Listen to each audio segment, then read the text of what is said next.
Licença. Bom dia.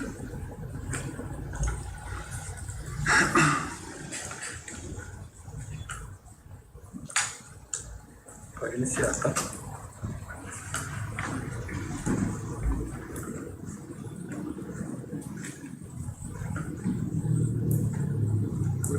Seu nome completo? Silvio Alves Ferreira da Silva. Silvio, está sendo acusado, né? No dia 17 de junho de 2017,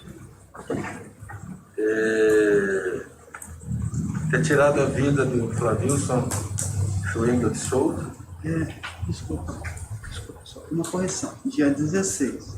Tá? 16? Dia sábado, foi no sábado, meio-dia. Foi no sábado. Isso. Eu lembro da denúncia. Os autos começou no dia 17, assim. Não entendi? Os autos a respeito do... Entendi. O que aconteceu foi no dia 16. Isso.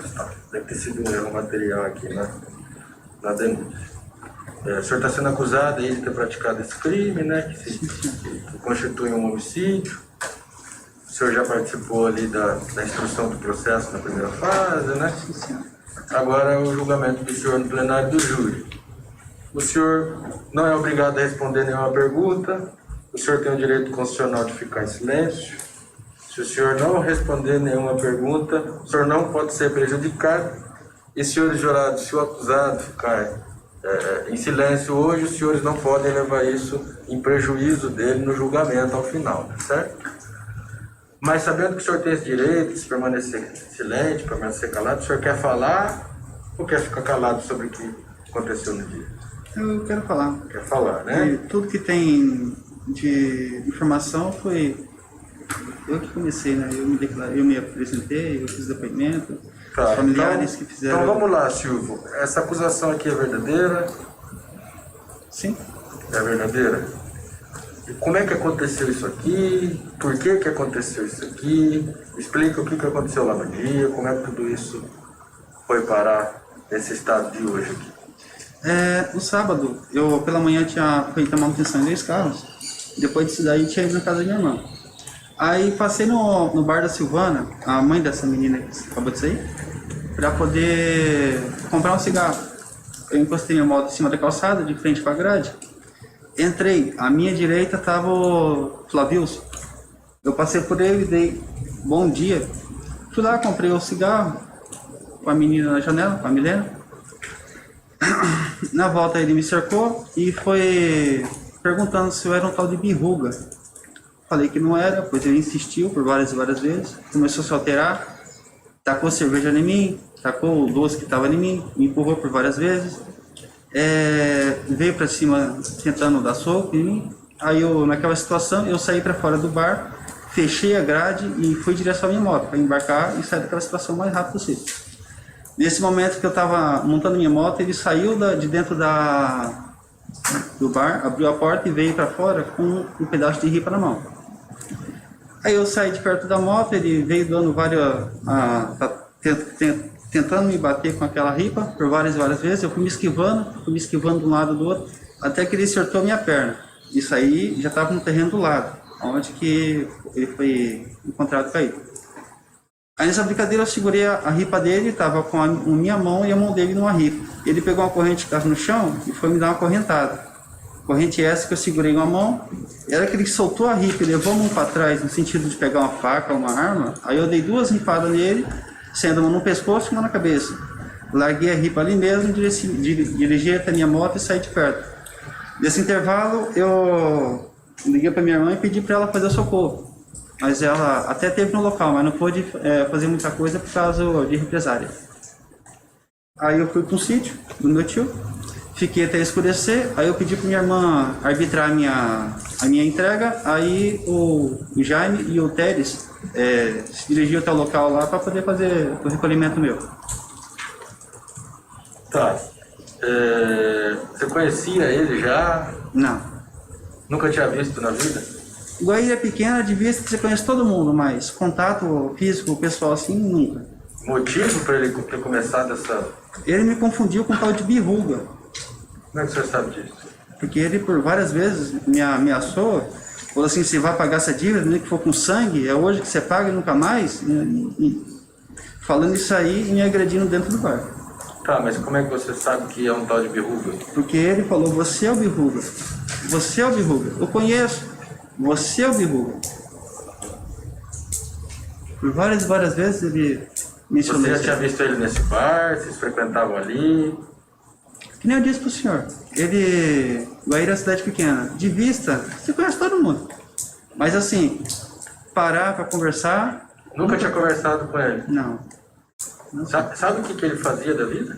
Então, como mencionado, ele ficava entre uma loja do irmão e loja do outro. Sabe? Não trabalhava? Trabalhando de favor, trabalhando com os irmãos. E você? O que você fazia da vida? Eu, na época, eu estava de serralheiro e também fazia manutenção de carro. Suspensão, cinética, junta de exames, essas coisinhas. Já foi preso outra vez? Condenado? Sim, já fui condenado, contrabando. Contrabando? Faz tempo? Não, ano passado. Ano passado? Já pagou a pena? Tá tudo certinho, tá em andamento. Tá em andamento? Tá usando tornozeleira? Não. Tá. Doutor promotor? Bom dia, Silvio. Bom dia, doutor. Silvio, você pesa quanto? Hoje eu estou pesando 128 quilos. 128 quilos. Você relatou aqui da questão do que você sofreu um acidente uma vez de jipe, se teve um ferimento, como é que foi isso aí? Isso, no sítio que fica na frente do laticínio, o Senhor Astor. Eu estava com meu irmão catando espiga de milho, enchemos a carroceria do jipe, eu estava em cima do saco de milho, meu irmão estava manobrando. No momento esse que eu escorreguei e caí de bunda no chão. Não deu tempo de eu sair, meu irmão passou, subiu até perto da minha virilha com o jipe. Aí viu que eu não estava em cima do saco de milho, ele saiu, deu uma arrancada brusca e saiu. Nesse momento eu tenho um problema nesse meu joelho. Tipo assim, andar eu ando tranquilo. Eu trabalho com serralheria, é normal você vir em cima de prédio, em cima de telhado, dentro de porão, em qualquer lugar. Mas correr, se perdeu o ano. Eu não consigo correr de jeito nenhum. Andar de moto? Não, andar de moto é tranquilo, porque você não faz esforço físico no joelho. Você chegou teve alguma aposentadoria, alguma coisa por invalidez, alguma coisa por conta dessa lesão? Não se desabilitou para trabalho, para as coisas? Tá. Em 2007 você foi apreendido pela PRF, porque você era adolescente ainda? Não? 2007, 17 anos, eu sim. O que foi isso aí? O que foi, não? 2007, 17 anos... Foi apreendido pela PRF. Era contrabando já? O que era? 2007. Não sei se você foi apreendido várias vezes pela PRF, pela Polícia Rodoviária Federal, mas esse mostra aqui no você foi apreendido em flagrante aqui em 2007. Então nessa época eu não tô lembrado, não.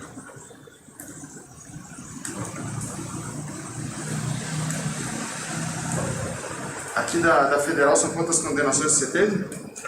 Condenação 2. 2? Isso. Todas 2019? Não. Mais antiga? Uma agora, ano passado.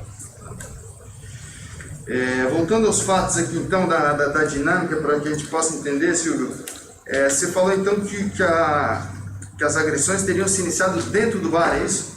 Da mercearia, né? No terreno. No terreno. Isso. Tá. Porque você viu que a Ana, que foi ouvida aqui, ela disse que não viu, né? Não, ela estava dentro da casa, né? Ela dentro da casa. Da casa, na grade da frente, tem um intervalo de uns 15 metros. Ela estava dentro da casa e me atendendo pelo quarto dela. E ele achou essa ripa, então, a sua versão, lá pro lado de dentro daí? Sim, lá de dentro. Tá. Uma ripa, no caso, é uma betis. Uma ripa que as crianças usam para jogar a bola. Tá. E aí tinha uma corrente lá também? A corrente estava no terreno do lado, onde que ele caiu. Até, inclusive, na primeira vez que eu fui ouvido, até eu havia comentado a corrente, ninguém sabia de nada dessa corrente. Aí eu até comentei, vamos fazer uma reconstituição, né? Aí ninguém quis se movimentar. E me diz uma coisa, e como é que ele fez no meio do calor da situação, para dar... ele estava com uma latinha na mão, é isso? Tacava em mim. E começou ele conversando com você, e ele teria arremessado cerveja em você, é isso? Você até no início disse que riu da situação, falou, pô, esse cara tá bêbado, e você ainda disse que riu da situação, né? Até comentei, a cerveja é tão cara que você tá jogando assim, não é dela. nada, se diverte, descansa um pouco, tá? Até então, no começo não tinha animosidade a ponto de... Não, jamais, em momento algum. Eu estava tranquilo, não estava estressado, em momento algum. Aí é o Era um seguinte, sábado, aquela meio-dia? situação, isso, sábado, meio-dia. E por que desandou então? Se você estava rindo, ele estava bêbado Não, chegou aquele ponto lá, ele começou a me agredir, ele começou a vir com violência, ele começou a vir com muito violência pro meu lado, aí eu fui ficando com medo. Eu fui ficando apavorado com aquela situação lá. A que ponto poderia chegar? E como é que ele fez para no momento que ele foi buscar essa ripa, você não conseguiu fugir, não? Então, eu saí para fora do terreno, fechei a grade. No que eu estava montando na minha moto, eu já tinha soltado essa latinha de cerveja, que o senhor havia mencionado, e pegou a ripa e saiu para fora. Aí, no momento desse, eu fui me afastando e ele veio para cima de mim, dando golpe. Eu fui me esquivando entre um golpe e outro. Mas até que acertou a perna, eu não consegui mais andar. Pegou na parte bem de baixo da perna? Isso, canela. Tá. Aí eu consegui só A mancar que depois. distância que você estava, assim, tipo eu e você, no momento dessa ripada, não? Não, bem menos. Bem menos. Isso. Assim, balcão aqui. Balcão e... Isso.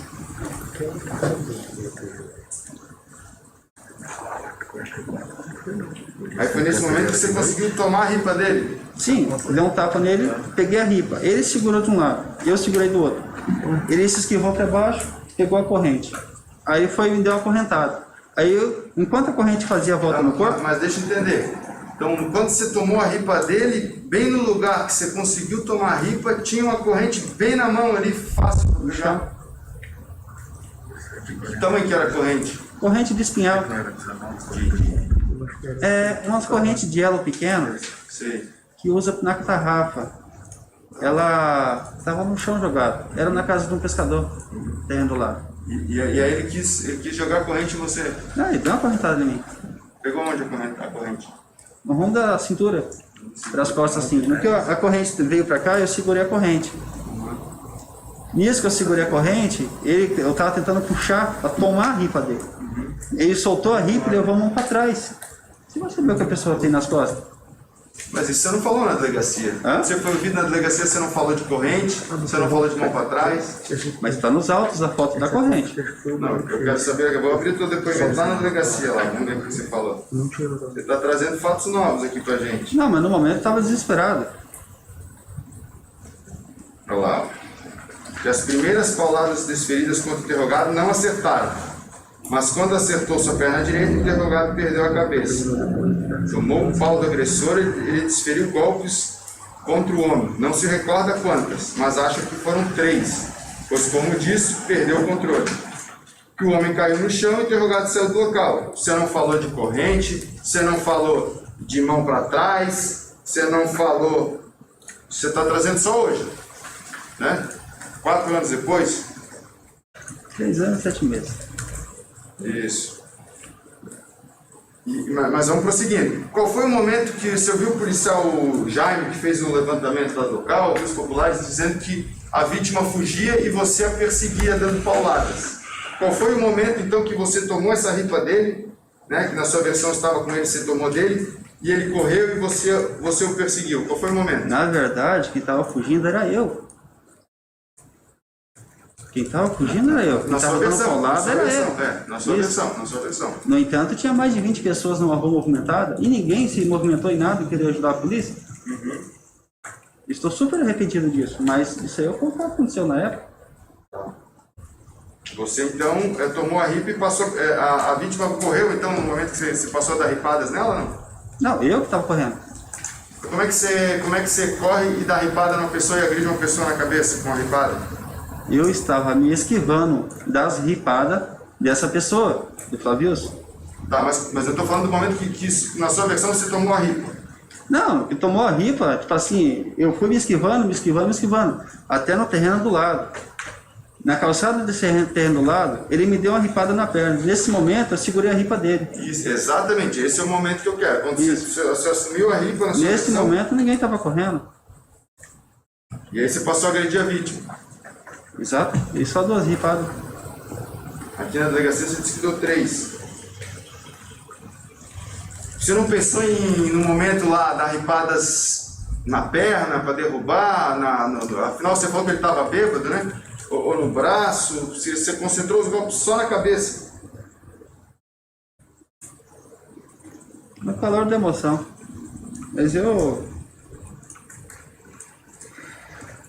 Depois do fato, você deu uma zipada quando a vítima já estava no chão, não? Não.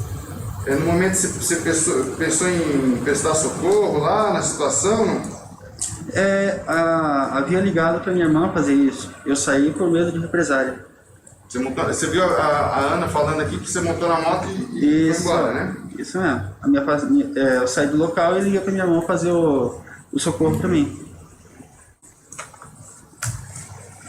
Você disse que notou a vítima embriagada, alterada, assim? Alterada. Alterada. Com a latinha na mão? Sim. Tá.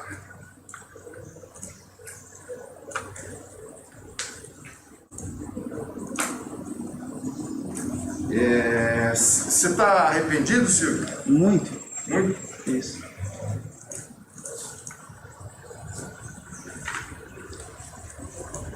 Certo. 3 anos, 7 meses que minha esposa sofre depressão. Mas vários problemas.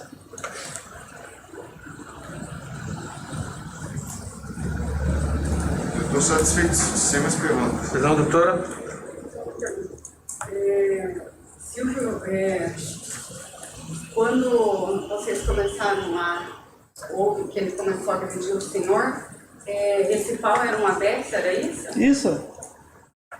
Você não lembra de onde estava próximo ali? Então, ali é uma rua cheia de criança. Ele encontrou no chão, Isso. né? No intervalo que eu fechei o portão e saí para fora, desde que nesse intervalo ele achou lá dentro essa ripa. E esse trauma que o senhor fala que tem na perna, do que é? O senhor fala que sofreu um trauma em razão de uma lesão na perna. Isso. Que ao atingir o senhor Não, desesperou. Que Isso. trauma é esse? Então, é aquele trauma que eu tenho, aquele sentimento que se você ter 7 anos de idade, ter aquele jipe passando em cima de você, você fica desesperado. Era na perna. Isso. Nessa perna que foi atingida. Uhum. Quantos filhos o senhor tem? 3. Inclusive, caçoa está se recuperando agora no apendicite estourado. 40 dias na UTI. Sem mais, excelência. Satisfeito. Obrigada, senhor. Senhores jurados, posso encerrar o depoimento do... Encerrado então o seu interrogatório, pode sentar ao lado da advogada. Nós vamos dar início agora aqui.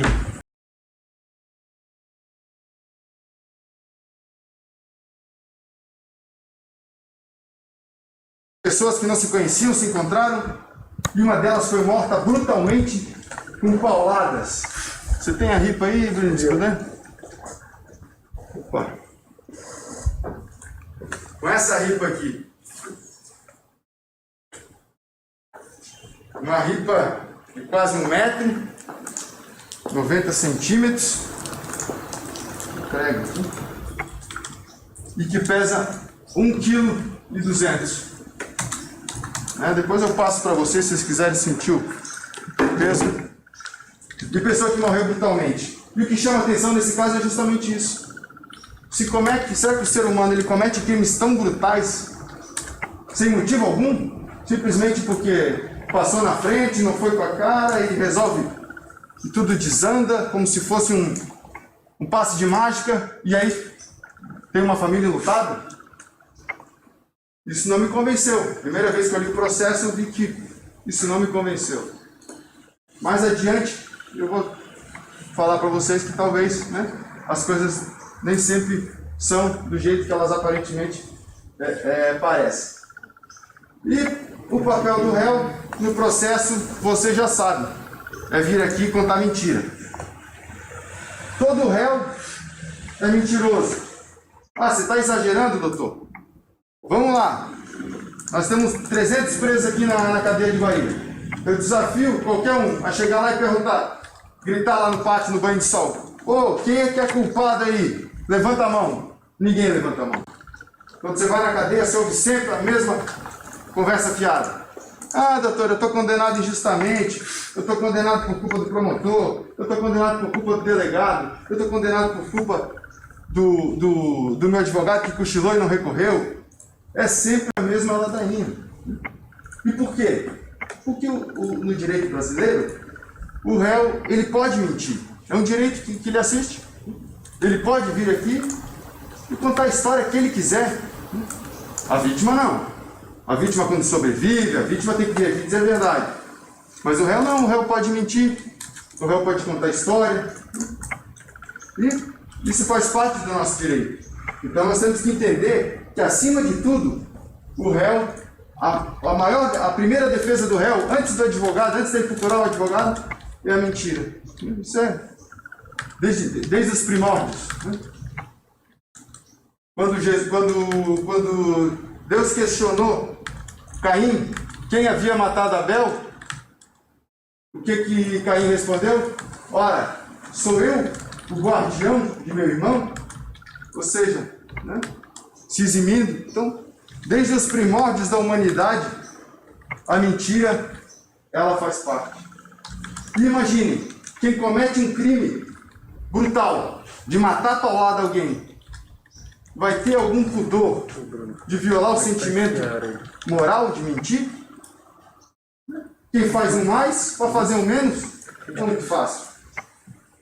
E vejam que essa versão do réu, ela não faz muito sentido, né? Ela não...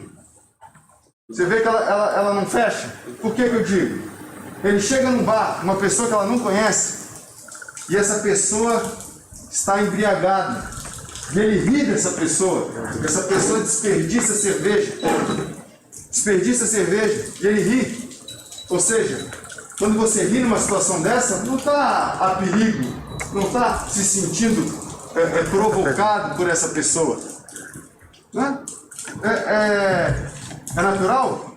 Ele falou, eu ri, eu falei pro bêbado, ei, você está desperdiçando cerveja. Então assim, que situação de perigo ele tinha? E que bêbado que mata alguém?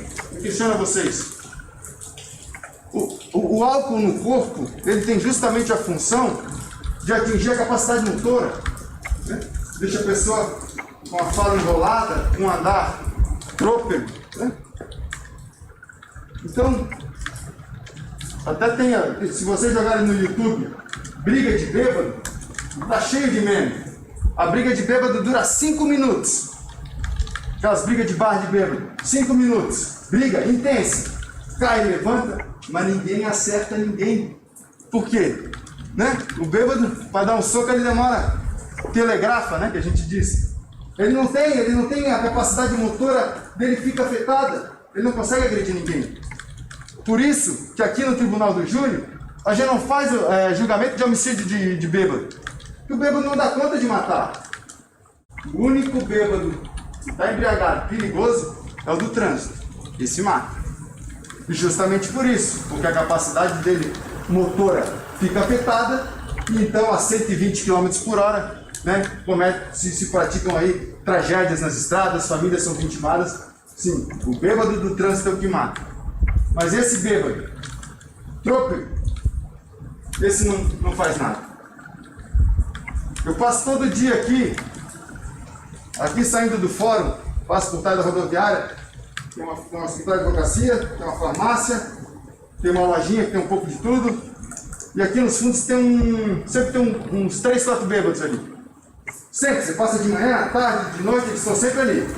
E toda vez que eu passo, eles me pedem, dê um cigarro aí, vê um dinheiro aí, mexe comigo, dá um dinheiro para marmita, na verdade é dinheiro para beber. Mas assim, abordo todo mundo, pede dinheiro, incomoda, é chato, né? Às vezes, todo dia, você passa ali, todo dia eles pedem, constrange um pouco, constrange. Eles nunca mataram ninguém, nunca ameaçaram ninguém, nunca agrediram ninguém.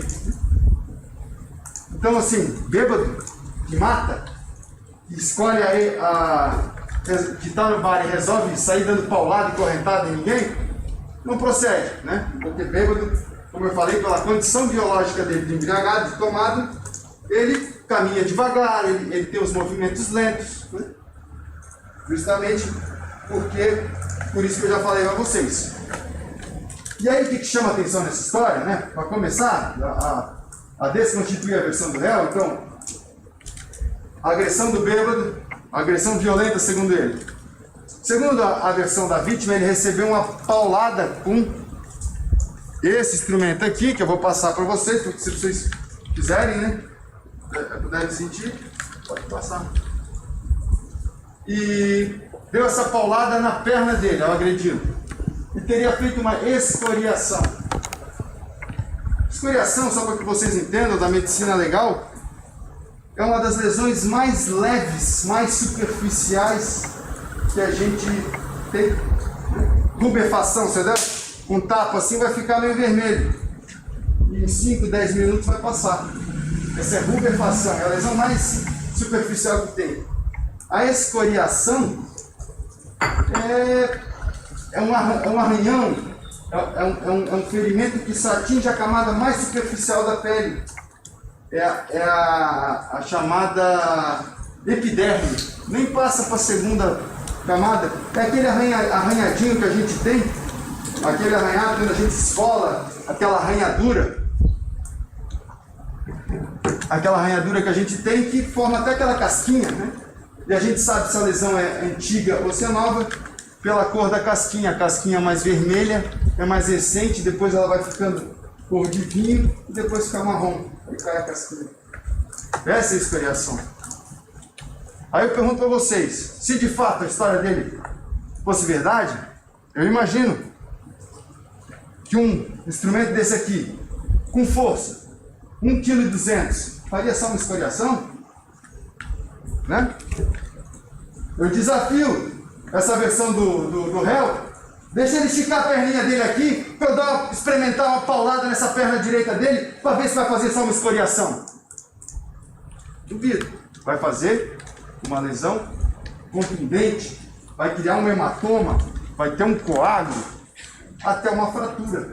Uma fratura exposta, mas uma pancada, né? Isso aqui é um instrumento contundente.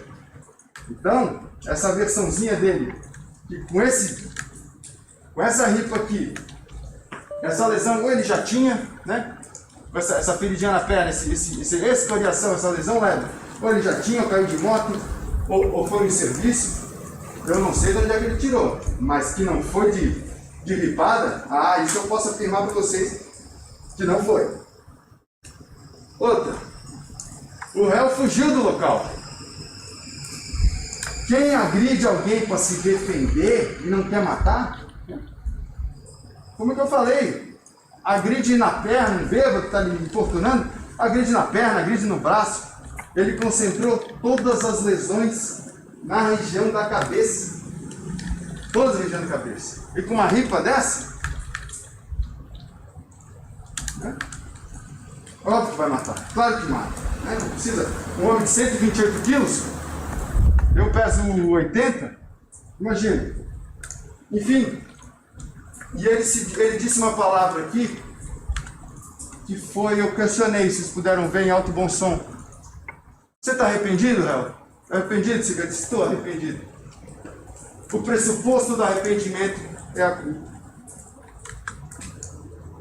Se alguém vem aqui para salvar a sua própria vida, se fosse a vida dele e a vida ele tivesse sendo agredido como ele quer dizer, ele não estaria arrependido. Eu vou dar um exemplo para vocês, que aconteceu agora no final do ano, lá na Parque Morumbi, lá na padaria Vale do Sol, Sol Nascente, algo assim. Se não me engano, do seu Toninho. O seu Toninho, ele tinha uma padaria 10, 15 anos lá no Parque Morumbi. No final do ano passado, entram dois assaltantes, um casal, uma mulher com uma faca, vai até o caixa para render a mulher dele. Essa história correu a cidade, vocês devem saber. E entrou um cara armado, né, para render o seu Toninho. O seu Toninho, né, no momento ali, nem é recomendado, mas no momento de adrenalina, sem saber agir, ele acaba se atracando com o cara, toma 2 tiros no braço direito, 1 tiro no braço esquerdo, consegue tomar a arma, consegue balear o ladrão. O ladrão tenta correr, cai para frente na calçada já, alguns metros de distância, e as outras assaltantes foram presas. Né? Uma fugiu, correu, levou o dinheiro para a outra e foram presas depois. O seu Toninho, sim, agiu em legítima defesa. Se ele não faz isso, né, se ele não toma a arma do assaltante e atira, ele ia morrer. Aí se a gente pegar o seu Toninho, e esse processo do Toninho, isso sim é uma legítima defesa. Eu pergunto para vocês, o seu Toninho vai ser processado? O seu Toninho vai responder o inquérito policial? Também não. Já está arquivado. Já foi. Está arquivado. Agiu em legítima defesa. Salvou sua própria vida. E se a gente chamar o Toninho aqui hoje, colocar sentado nessa cadeira e perguntar para ele, seu Toninho, o senhor está arrependido de ter matado quem tentou lhe matar? Vocês acham que ele vai dizer... Tá arrependido? Ele vai dizer, doutor, ou era eu ou era ele. Então, eu tinha que fazer isso, né? Senão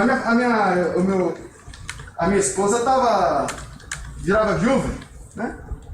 Então veja a diferença, né? O que é a legítima defesa de verdade e o que é um homicídio brutal, né? De forma aí desmedida e sem critério. Eu vou mostrar para vocês o laudo aqui. Raul, você passa no telão ali. Acho que é só... Deixa eu aqui, ó. Se quiser ligar a dúvida. Vou passar o laudo para que vocês vejam as lesões aí que foram provocadas por essa...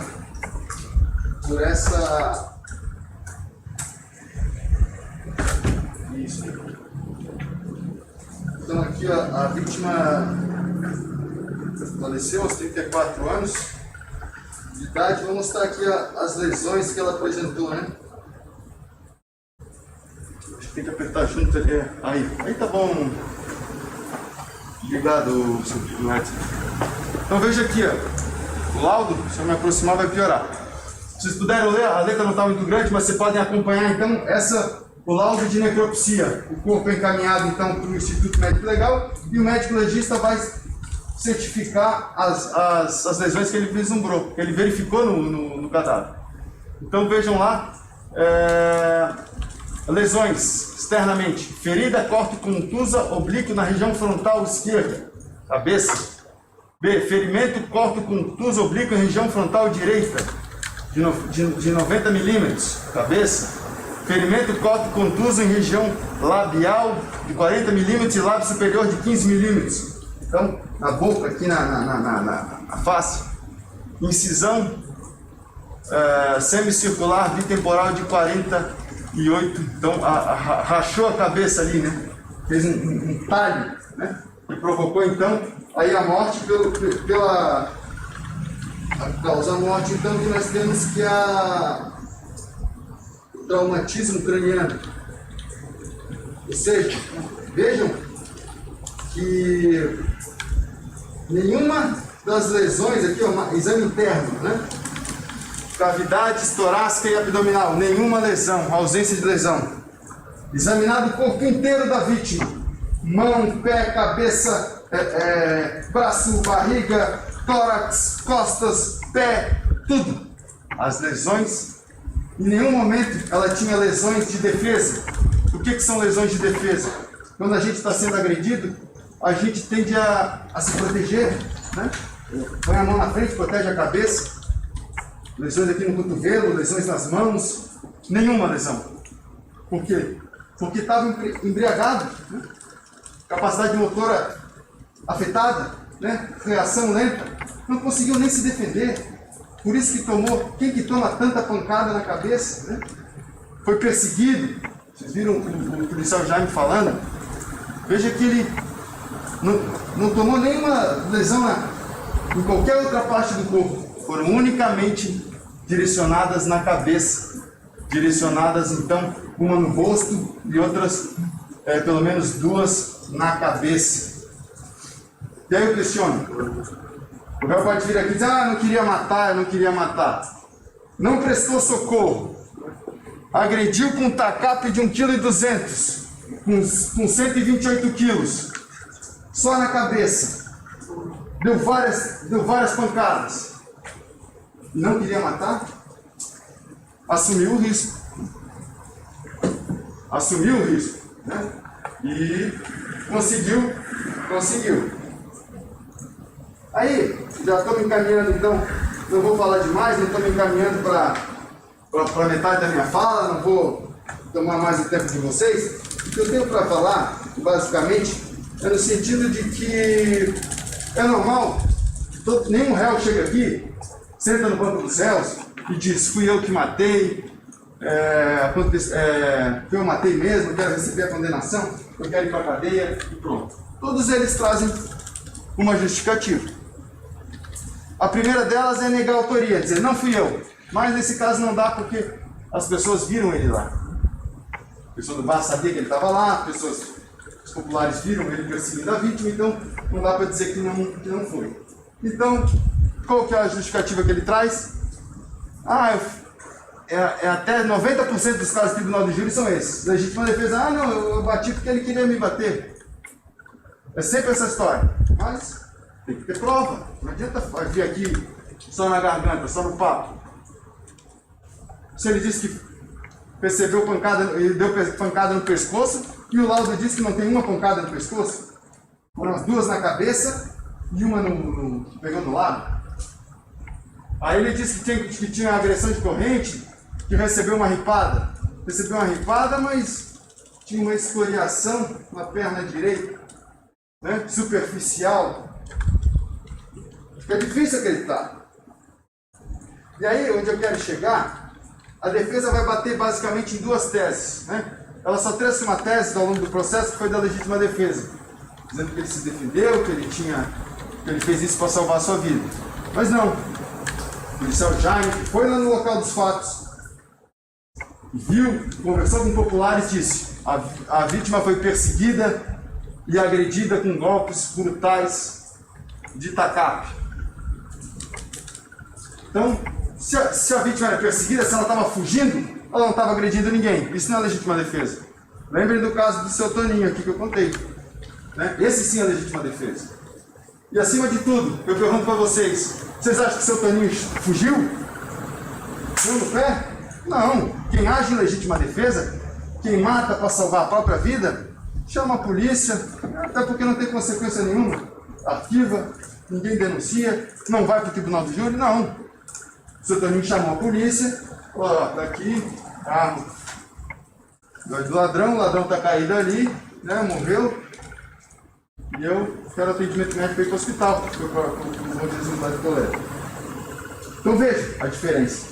A defesa, ao longo de todo o processo, trouxe só essa alegação da legítima defesa. Tudo que trouxer de novidade, vai ser novidade, né? Pode trazer? Pode. O réu também disse que apareceu uma corrente, que levou uma correntada. Mas como que o laudo de lesões corporais que fizeram nele não tinha lesão nenhuma? Tinha só essa escoriação na perna. Não tinha correntada, não tinha nada de luta corporal. Ele disse que foi agredido, jogaram latinha nele, fez isso e aquilo. Não tem nada, né? Então, vocês vão julgar com base nas provas, naquilo que foi produzido aqui e naquilo que vai ser sustentado.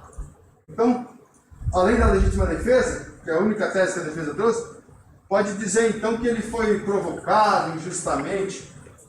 Mas o que é provocação injusta, né? Eu passo todo dia ali atrás da rodoviária, os bêbados dirigem a palavra para mim, pede cigarro, pede tudo. Isso não me dá o direito de pegar uma ripa de madeira e sair moendo a cabeça de todo mundo, né? E isso diz muito sobre a personalidade do Silvio. Um crime não acontece assim à toa. Eu vou contar para vocês que nesse mesmo ano de 2017, o Silvio foi abordado pela polícia militar. Ele é um cara agressivo. Ele não cometeu esse crime à toa. Ele estava lá numa torre, lá perto da ponte Ayrton Senna, pelas 10 da noite, né? Geralmente quem vai lá para a torre para olhar o rio, ou está de olheiro, ou não está fazendo coisa certa, foi abordado pela polícia militar. Estava lá, a polícia deu: o que você está fazendo aí? Desce aí e tal. Qual foi a reação do Silvio? Agrediu o policial militar fardado e de serviço. Deu um golpe de mata-leão, uma asfixia, enforcou o policial. 128 quilos. Deve ter dado trabalho para a equipe lá para prendê-lo, levar para a delegacia, resistência, desacato, né? Ou seja, ele não é esse cara de fala mansa, e tranquilo como ele quer aparecer aqui, não. Nesse mesmo ano, ele é um cara agressivo e agrediu a polícia militar. Se agride a polícia militar, né, que é um braço do Estado, o que não faz com o coitado de um bêbado lá no barzinho no sábado, meio-dia, lá no Santa Paula? Por isso que nós estamos aqui hoje. E aí, eu falei para vocês que eu ia falar do motivo do crime. E aí, os processos eles são interessantes, eles são muito dinâmicos, eles começam de um jeito e terminam de outro, e as informações vão chegando, e você vai juntando as peças, né, desse quebra-cabeça, e é muito interessante. Eis que, em 2019, o réu foi preso 2 vezes em flagrante, contrabandeando cigarros em uma moto. Primeira vez já foi até condenado, 150 maços. E aí, o mais interessante de tudo, essa informação que eu queria trazer para vocês, que eu prometi lá no começo. O que ele disse? Eu contrabandei cigarro para vender nos bares da cidade. Onde é que aconteceu o crime? Lá num bar. Vocês viram a testemunha aqui dizendo que o que estava por trás dessa morte? Cobrança de dívida. Tá aí, né? Não apareceu lá na época de 2017, mas a gente vai juntando as peças, o tempo vai passando, as máscaras vão caindo e ficou evidente então, né? Ninguém vai vir aqui dizer, nenhuma depois de tanto tempo, mas vocês já sabem o que é o réu, né? Vejam que as peças do quebra-cabeça vão se fechando. Enfim, já estou encaminhando para a parte final. O que eu tenho para falar a vocês a tese do Ministério Público, então, é o pedido de condenação pelo homicídio. Pena mínima 6 anos. E agora, eu vou falar uma coisa para vocês que eu vou falar baixinho. Eu não quero que vocês ouçam uma fala. Mas, no Brasil, você pode matar uma pessoa e não ficar um dia, mesmo condenado, um dia preso. É isso que vai acontecer com o senhor. Sabe por quê? Porque a pena mínima é 6 anos. E para cumprir em regime fechado, a pena tem que ser de 8. Ou seja, mesmo condenado aqui hoje por ter matado a paulada um ser humano de 34 anos, pai de família, ele vai receber, se vocês acolherem a tese do Ministério Público, do homicídio, 6 anos. 6 anos no regime inicial semiaberto. Vai ganhar uma tornozeleira e vai para a rua. Vai mudar a vida dele? Não vai mudar nada. Mas vai poder recorrer em liberdade. Vai poder recorrer em liberdade. Infelizmente nós temos essa frouxidão na lei. Mas é a lei que nós temos. Quanto a nós, cabe cumpri-la, cabe fazer os comandos funcionarem, né? Lamentar. Isso nos ajuda a entender por que tem tanta criminalidade, por que tem tanta impunidade. Mas aí a gente sempre diz, né? Vai para o regime semiaberto, vai colocar a tornozeleira e vai ter que andar na linha. Pelo menos nós estamos monitorando todo o GPS. Se começar a ir para a barranca de rio, se começar a traficar drogas, se começar a ir para a bar agredir os outros e brigar violentamente, aí volta para cá. Aí a gente consegue prender. Mas dessa condenação aqui hoje, infelizmente, 6 anos. Essa é a pena que ele vai receber.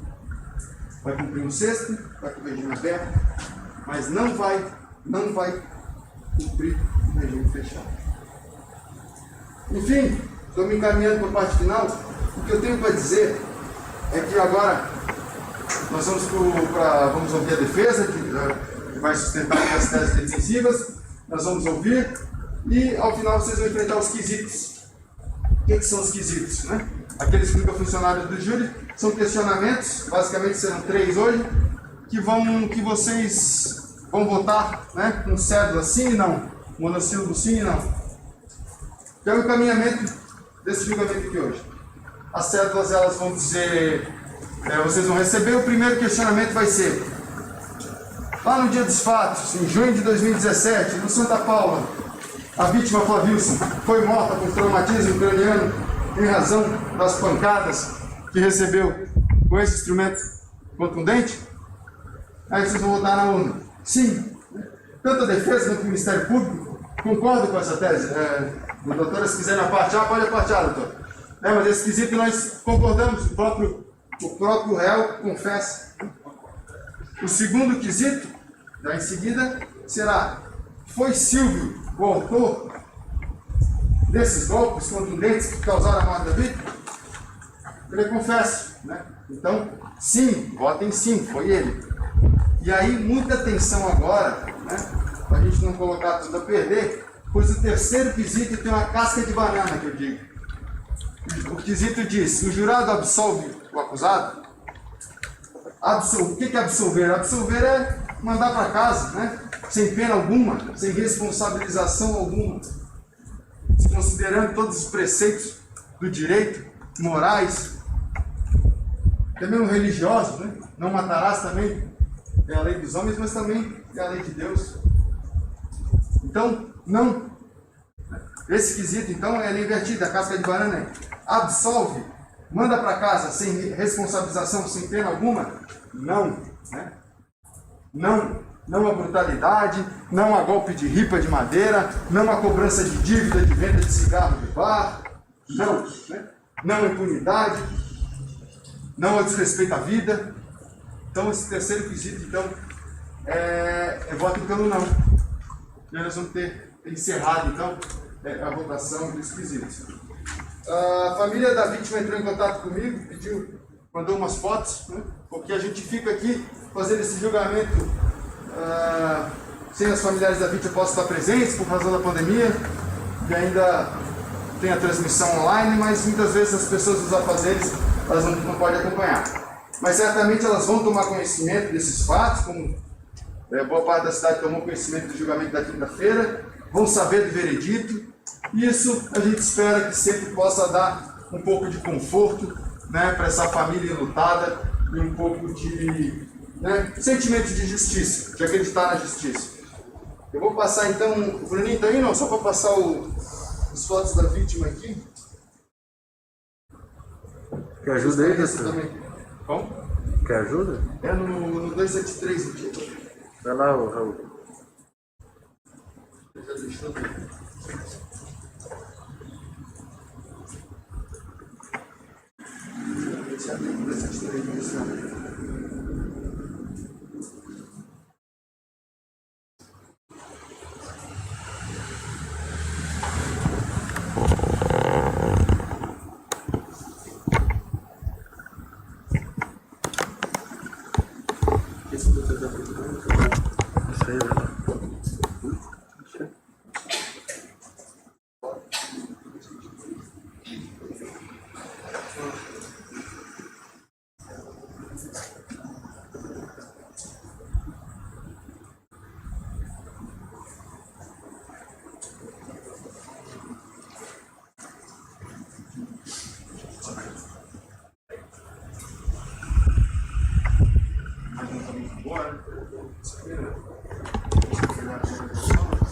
Esse aí então era o Flavio, né?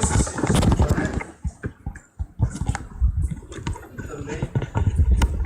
Essa deu foto aí com amigos, familiares. E no Magrão ao fundo ali. E aqui também a família mandou esse história para pescar.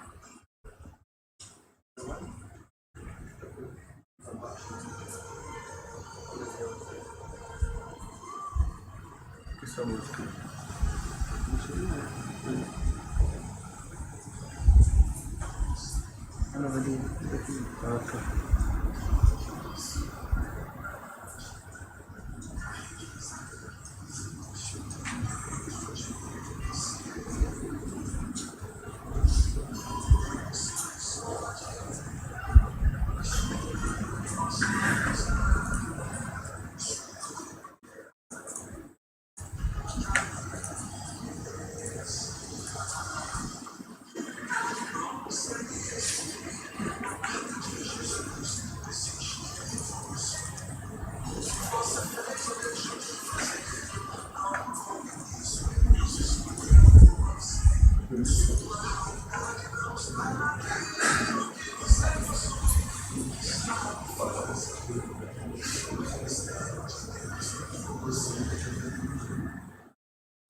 Eu então, né, diante disso, tinha 34 anos, né, um jovem ainda, tinha uma filha para criar, e eu encerro aqui dizendo que tinha mãe, tinha pai, tinha família, vocês puderam ver, gostava de pescar como todo guairense, e né, tinha mãe, a família enlutada.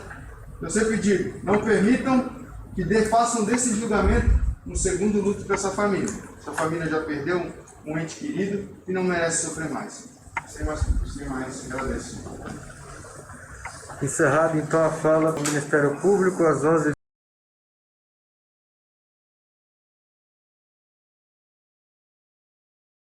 A defesa tem 11h26, a defesa tem 1h30.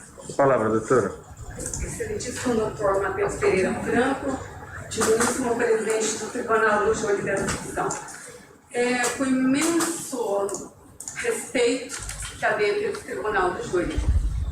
Mais ainda gratidão a Deus por ter permitido, num ano de grande superação, de muitos obstáculos, ter permitido a cada um de nós estar hoje aqui presente.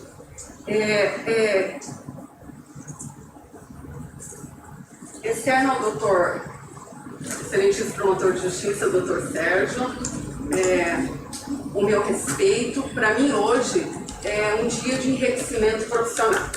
Apesar de estarmos atuando pela primeira vez, já estamos juntos e tenho um grande respeito pelo senhor. No dia de hoje, aqui não está defesa, Ministério Público. Não tem inimigos, nós somos partes.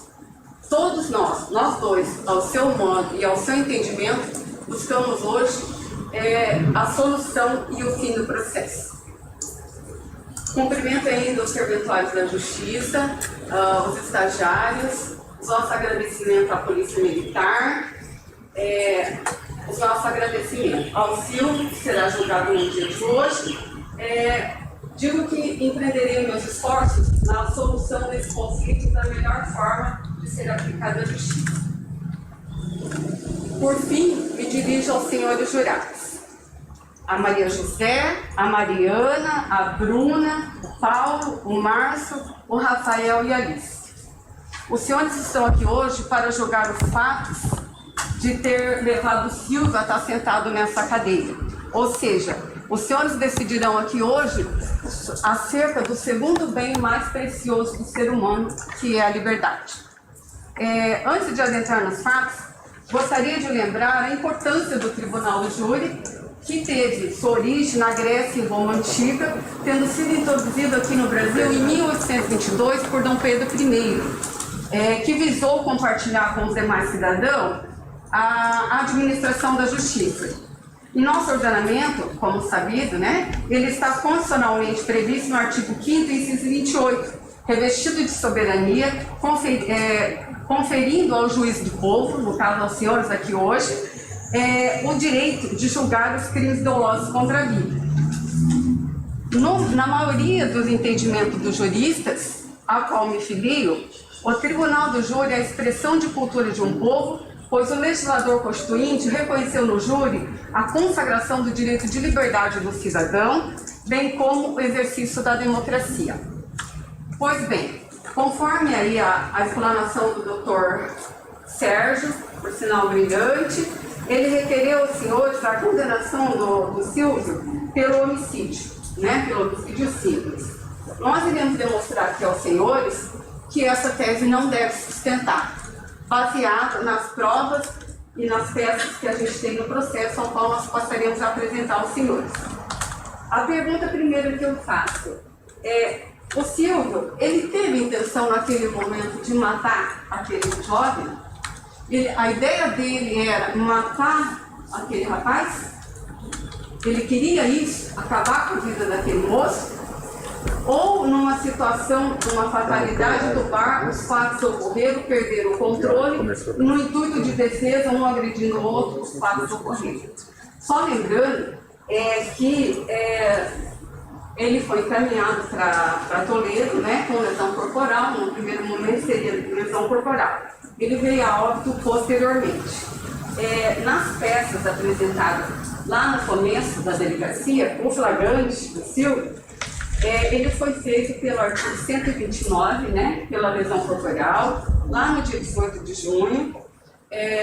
Nós temos lá o laudo de lesões corporais do Silvio, que vocês poderão ver aqui, ao qual aparecem as lesões na perna, escoriações leves, ao qual ele diz que houve uma agressão inicial por parte do rapaz que lá estava, né? Então poderão ver aqui que não é falácia, não é mentira, não é invenção. O laudo está aqui e ele de fato foi agredido. Aqui está, quem quiser tomar conhecimento, né? Nós iremos procurar aqui... Uma parte, doutora, não tem rastreado não, né? Para entregar dos autos, sim, né? sim, senhor. Tudo integral. Só o movimento, né? Não, eu não faço nada, eu só imprimi o que estava. É só porque o último dia nós tivemos problema. Não, doutor, pode ficar tranquilo. Tudo que eu tenho é parte integral. Obrigado. Nada. Não há necessidade de inventar, não tenho o hábito de colocar musiquinha, também de não fazer teatro, né? Porque dentro do tribunal temos que agir com o que está no processo, né? Muitas vezes o que tem realmente é muito desvantajoso. Na maioria das vezes fazemos aqui, júri já fizemos, de ter duas vítimas, 2 mortos. Outros casos mais leves, esse até como diz o próprio Jaime, foi uma situação rápida, um evento que aconteceu de repente e foi chamado, o que não retira a gravidade dos fatos, né? Uma pessoa morreu, o Silvio está aqui para ser julgado. Ninguém está dizendo aqui que ele é de menor valor ou existe um desvalor, muito ao contrário, né? Uma vida partiu e nós temos aqui uma pessoa para ser julgada pelos senhores. Depois lá, nós temos o auto de levantamento de local, que foi feito lá no local do crime, né, pelos policiais. Quando um crime ocorre, imediatamente, né, ou logo após, a polícia vai até o local, faz auto de levantamento do local, encaminha a vítima, como é sabido pelos senhores, pelo ML. E houve, no calor dos fatos, que é onde está a verdade, o que está ali, né? Houve as pessoas que estão ali, ou aquelas que quiseram falar. É naquele momento que a Polícia Militar, os investigadores da Polícia Civil, eles pegam esses depoimentos, que na maioria das vezes é o que vai levar uma pessoa à condenação, é o que vai ensejar o processo. E nesse caso, eles estiveram lá, apreenderam essa BETS, né, que não deixa, é um pau, machuca, matou, mas é uma BETS que pesa. Eles colocaram aqui cerca de 88 centímetros, pesando cerca de 1,2 kg constante, né?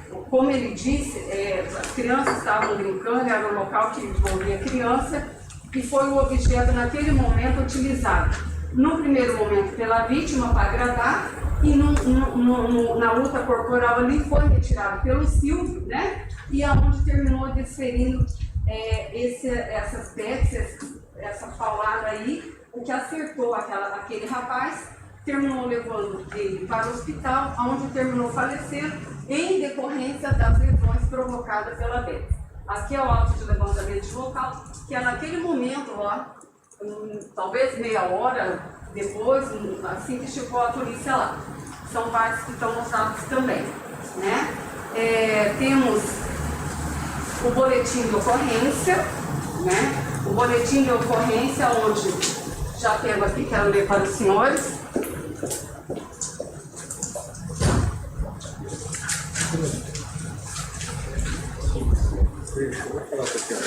O boletim de ocorrência era dia 17 de junho ao meio-dia e 20, né? Aonde descrição, em data de 17 de junho, por volta das 12 horas, a equipe do serviço composta pelos PMs Júnior e Tomazelli foi acionada a deslocar até a Rua 3, número 122, na Santa Paula, onde havia um homem de aproximadamente 30 anos caído em frente ao numeral 122. A vítima de golpes de madeira na região da cabeça e na face, o que lhe causou lesões gravíssimas. A equipe do local, onde populares informaram que a vítima seria Flavício. E viu o autor do fato, o autor compareceu ao local, autoria, ninguém sabia informar quem seria o autor. Compareceu o SAMU, ao quase prestar atendimento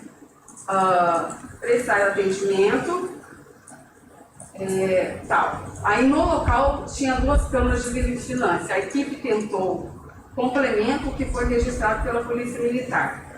Que devido aos fins, que nessa presente data, por volta da 1h50, 1h50 depois, compareceu nessa DRP a pessoa de Silvio, o qual assumiu a autoria praticada ali contra a pessoa do Flavilson e que foi encaminhada à unidade de pronto atendimento, conforme registrado anteriormente nesse boletim de ocorrência. O referido acusado foi devidamente encaminhado, mas foi submetido também ao laudo de lesões corporais, que seria aqui. Então, segundo os policiais que atenderam a ocorrência, que é os primeiros a chegar são os policiais militares, meio-dia, 1h50, o Silvio ele já estava na delegacia de polícia para dizer, olha, houve aquela situação lá, ele relata aqui, depois eu vou ler para os senhores, eu fui agredido, revidei e sou eu o autor do fato. 1 hora depois, acho talvez 1h30 depois, ele já compareceu na delegacia e disse, eu sou o Silvio, essa pessoa, ou seja, ele não esperou a polícia, a investigação. Isso demonstra o quê? O doutor, ele fez ali que eu não concordo, apesar de eu não ser psiquiatra nem psicóloga, aonde que quem não tem culpa, quem tem culpa, se eu não tenho culpa, eu não assumo. Ora, eu não concordo com esse entendimento, né? Se fosse assim, aqueles presos que estão nos presídios, quando o psiquiatra faz uma análise deles, se ele disser, eu não me arrependi, ou ele demonstrar que ele não tem arrependimento ou culpa pelo que ele fez na sociedade, sabe o que vai acontecer com ele? Vai ser negado todo e qualquer benefício. Por quê? Segundo outros psiquiatras, se a pessoa não tem sentimento de culpa, esse ânimo dele não se alterou com o que ocorreu, ora, ele é um sujeito muito perigoso. Né? Então, ele termina ficando aonde? Preso, sem direito a nenhum benefício. Então, muito me admira eu dizer, olha, eu não me arrependo. Eu não me arrependo, então é porque eu estou certa. Né? Aqui tem educadores, né, professoras, e todos nós passamos um pouquinho, ou pelo menos lemos alguma coisa sobre psicologia. Então, não precisamos adentrar muito nessa questão para dizer que isso não procede, né? Eu tenho que ter culpa, eu tenho que ter esse sentimento, eu errei, eu tenho que ter esse entendimento, eu estou arrependido. Não é normal que eu faça algo e não me arrependa. Então, o não arrependimento ou não se sentir culpado, ao meu ver, e ao entendimento majoritário dos profissionais da área, e não de minha advogada, é que eu sou um sujeito perigoso. Eu preciso ter esse sentimento de arrependimento, né? Dessa maneira, eu não concordo com o doutor. Obviamente que ele tem o parecer dele, é o Ministério Público, ele oferece a conclusão, ele é brilhante, por sinal, mas aí ele pecou, porque não existe isso, né? Não tem como, não encontra rimo, né? Em documentos, em estudos dos profissionais da área. Outro sim, a gente tem a certidão de óbito do rapaz, né, que está aqui, traumatismo crânioencefálico, instrumento contundente, vítima de agressão física, né? Está aqui, ele mostrou lá onde pegou, a gente sabe que foi na região da cabeça, né? E aqui está a certidão de óbito dele para dizer que foi vítima de agressão, ou seja, ele morreu em decorrência das lesões corporais, né? Então, em relação à absolvição, os meus colegas que me antecederam, diante das provas dos autos, eu também assim compreendo, porém temos umas outras questões que vamos apresentar ao senhor, é que o Silvio, ele agiu em legítima defesa quando ele repeliu aquela agressão.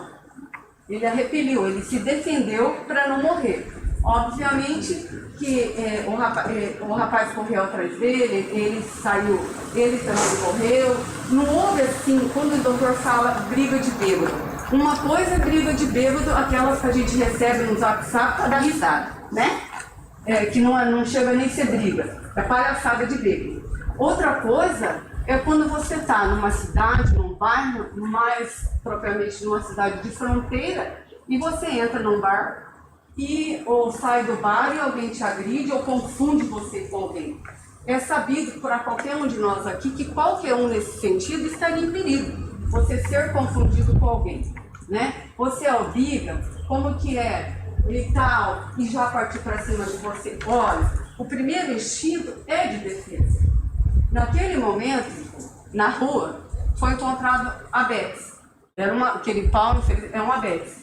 Poderia ter sido uma enxada, poderia ter sido um facão, porque quem se defende, ele não escolhe qual é o meio que ele vai se defender, né? Poderia ter tido uma arma naquele momento ali e poderia ter sido utilizado de uma arma. Então, uma pedra, já fiz júri onde ocorreu de se machucar, e o sujeito mais nesse caso ele queria matar, ele mata com pedra.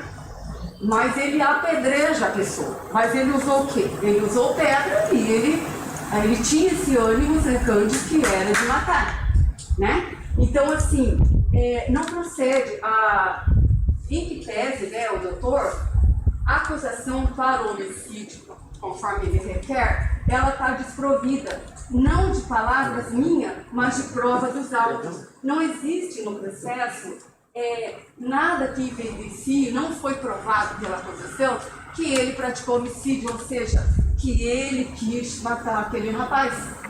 Que ele chegou, naquele momento, eu mato esse cara, eu quero matar, eu vou matar. Não houve isso. Tanto é fato que a irmã compareceu, ele compareceu na delegacia, o rapaz não morreu no momento, né? Ele foi lesionado, e seguiu para o hospital, onde ele terminou falecendo. Lembra quando eu perguntei para o policial Jaime, falei, pela experiência do senhor, ele poderia ter matado o rapaz? Poderia. E sabe por que ele não matou, senhores? Porque ele não queria matar. Porque naquela situação de rua, com uma Betsy na mão, se ele tivesse intenção de ceifar daquele moço, ele teria desferido umas golpes e teria matado ele mesmo. Então, quando ele sai, naquele momento que ele sai, que ele deixa o rapaz, segundo os depoimentos que estão nos autos, ele sai para correr, porque ele imaginava ainda que o rapaz poderia sair no encalço dele novamente para atingi-lo. Então, de tudo que eu vi, aí o que eu entendo é o seguinte, uma grande fatalidade de ter encontrado naquele dia essa pessoa, da pessoa não estar no estado melhor dela, de estar, não sei se embriagado, porque eu não estava lá, eu não vi. Então eu só posso dizer o que está aqui nos autos. Eu não estava lá. Quando eles se encontraram no bar, qual que era a situação? Eu não posso falar, eu só posso falar pelas provas. E as provas me indicam que o que ocorreu ali foi uma fatalidade que gerou a morte desse moço, que poderia ser numa sessão de repelir uma injusta agressão, poderia ser eu, poderia ser qualquer um do senhor. Então, obviamente, se eu for atacada, né, eu também, a lei, ela não otorga, ela não dá o direito de nós sermos covardes e morrer. Né? Ela dá o direito, está constitucionalmente consagrado, o direito de nós nos defendermos. O que a lei pune, senhores, é o excesso. É o excesso. Né? Então, o que não houve aqui também. Porque se há o excesso, nós estaríamos facilmente diante de um homicídio. Porque daí demonstra que queria matar e estava com ânimo de ferir, de machucar. Né? Então, isso no que está aqui, no que foi demonstrado, se o senhor tiver mais interesse, o doutor Matheus poderá oferecer mais peças, não está demonstrado isso. Se eu poderia dar 10 vezes, o cara está ali caindo, eu dar mais, não. Eu dei 2 ou 3 e eu saí fora e vou correr. Né? Então, vejam, senhores, aonde que está o ânimo de matar? Aonde está? Eu quero matar ele, eu quero matar. É uma Betsy, ela pesa 1,288 kg. Se a gente sair aí, quando as crianças estão brincando, os meninos, eles usam um menino maior, uma Betsy desse tamanho. E se dá numa criança numa brincadeira, vai machucar também, quebra braço, né? Então, assim, era o que tinha. E se fosse uma enxada? Né? Poderia ser um facão, que é bem comum, assim, uma faca maior, se apropriar de uma faca que tem ali pelo balcão, e daí? né? Ele matou com faca porque ele queria matar. Então, assim, o que eu gostaria, peço aos senhores, é que avaliem com as provas que estão aqui. E as provas que estão aqui, elas foram produzidas e reproduzidas em juízo, foram coletadas no calor dos fatos. Porque aqui em Guaíra nós sabemos, quando o crime ocorre, 20 minutos depois já tem nome e tal, mesmo que depois isso não proceda lá na frente, esconda, mas naquele primeiro momento a maioria das pessoas sabe quem foi, onde mora e por que foi. Por quê? Porque são as produzidas naquele momento. E é no momento do calor dos fatos, das emoções, que nós, as pessoas, nós, ser humano, falamos a verdade, né? Então foram as provas que foram produzidas. O próprio, os policiais, eles falam, né, da lesão todo o tempo. O relatório do delegado de polícia, tudo é no sentido. O primeiro momento, o que foi? Lesão corporal. Morreu, faleceu, infelizmente, né? Uma vida que se perde, ocorreu aqui, uma morte, né? Então, posteriormente, o Ministério Público, ele ofereceu a denúncia pelo homicídio simples. Não obstante, lá na fase da prisão, né? Porque ele chegou a ser preso e tal, uma promotora super zelosa que aqui passou, quando ela se manifesta a respeito da liberdade provisória, ela diz que poderia estar-se diante de uma tentativa de homicídio, o que deveria ser avaliado posteriormente em juízo. Então, assim, veja, o próprio entendimento daquele momento diante do que estava ali era o quê? Ocorreu lesão corporal seguida de morte, né? O entendimento dela lá, ocorreu lesão corporal seguida de morte. Vamos avaliar. Nos casos dos crimes dolosos contra a vida, uma vez terminada a instrução criminal e não ficando assim, muito, faltou alguma coisa ali, o juiz, ele remete, né, para o tribunal do júri, a quem cabe julgar se houve homicídio ou não. Ele não entra aí numa cognição, vamos dizer assim, do aprofundamento da prova, porque cabe aos senhores o julgamento e a análise disso, né? Então, sob pena de estar deslocando, interferindo nessa competência do tribunal. Então, veja, aonde é que está, a não ser a denúncia do Ministério Público quando foi oferecido pela doutora, que houve um homicídio simples, né? Aonde está? O homicídio, eu tenho que ter o ânimo de matar. Eu preciso matar uma pessoa, eu preciso querer matar ela. Então, nesse sentido, os colegas, avaliando os autos, tudo que está, a instrução criminal, a gente tem que pedir, ainda que eu entendo também que deve ser apreciada a lesão corporal seguida de morte, os senhores, é uma situação, caso os senhores não entendam pela absolvição do Silvio, será essa tese, ela está baseada em provas, assim como a própria absolvição do Silvio, né, que se viu encurralado ali com as investidas dos rapazes e terminou pegando essa Bex ali e uma caseira, lógico, né, feita lá pelas crianças, e lesionado esse moço que veio posteriormente falecer. Então, eu entendo também, pelas provas, que é visível também essa situação dele ter se defendido, né, gerando aí o que poderá ser absolvido, né, diante da situação e das provas que estão ali.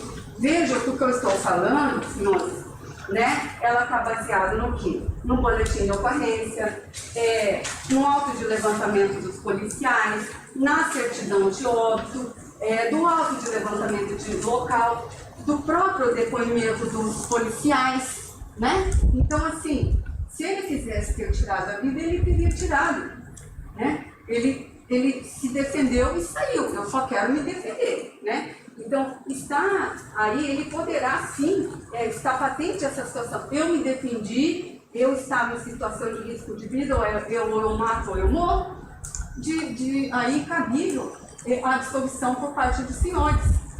E, em último, né, não havendo esse entendimento, que eu, né, também posso não concordar, uma coisa é os senhores não entender pela absolvição, outra coisa é a compreensão nas provas do que houve foi um crime de lesão corporal seguido de morte. Que a intenção dele, isso que eu quero que os senhores analisem nas provas. Qual que era a intenção dele? Matar ou machucar para se defender? Ou se defender, lesionar? Qual que era a intenção que ele tinha ali? Eu vou matar ele? Eu quero matar ele, eu cheguei lá, eu vou matar, ele me levou, eu vou matar, eu o apanhei. Qual que era a intenção que ele tinha aqui? Ele tinha o ânimo de matar ou o ânimo de combater ele, vamos dizer assim, de parar ele para correr? Tanto que ele dá os golpes e ele sai fora. E o rapaz não morreu ali. O rapaz morreu no hospital. Então, é isso, senhor. Não é eu quem quero, porque eu não quero nada. A minha defesa, apesar de ser advogado de defesa, ela tem que estar baseada em provas, né? Porque nós estamos diante, em que pese, de uma pessoa que partiu de uma pessoa que está prestes a ser julgada. Mas esses julgamentos, eles não são na lei de tabelião, né? Ou dente por dente, olho por olho. Os senhores julgam com base no processo, com base nas provas, não no que eu falo ou na musiquinha que eu coloco. Né? É uma coisa bastante séria. Outro sim, eu quero, olha, a questão da desistência dentro do homicídio, né? Quando você, doutor, aqui o curso de Direito Penal do doutor René Dotti é só uma. A desistência voluntária é a atitude do agente que, podendo chegar à consumação do crime, ele interrompe o processo por sua própria deliberação.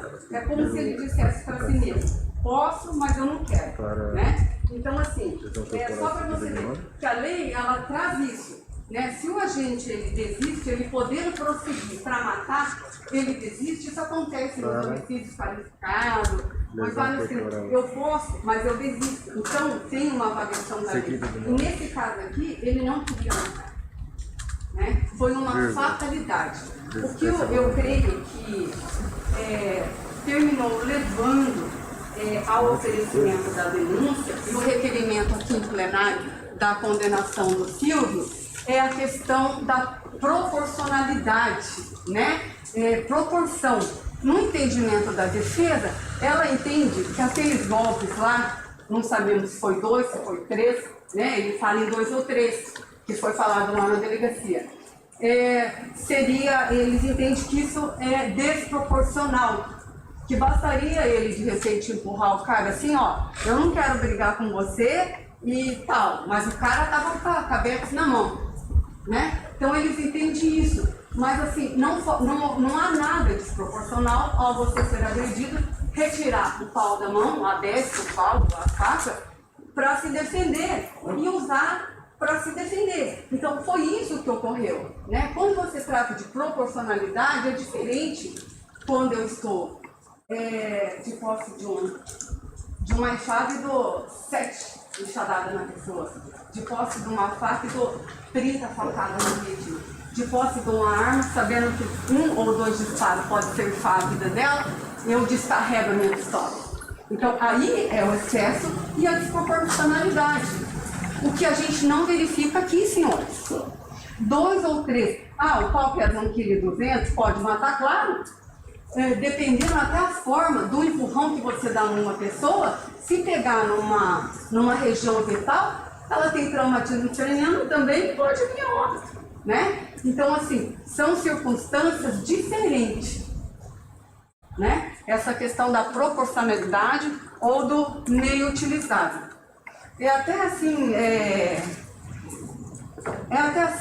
diferente, né? Porque sempre quando a gente vai para cá, ou tem muito tiro, né? Mais vítimas, ou faca, ou muitas facadas, né? Então, assim, de tudo que eu coletei, ouvindo ele hoje, que eu também não conhecia ele, eu não conheci hoje, né? Eu assumi aí o júri de última hora, não obstante, eu li tudo que está aqui, o que eu estou apresentando para os senhores, sem inventar nenhuma vírgula, né? Qualquer dúvida, aí o doutor Matheus poderá oferecer as peças. Do que eu vi com ele, do que eu li dos meus colegas, do que eu vi dos policiais, é isso.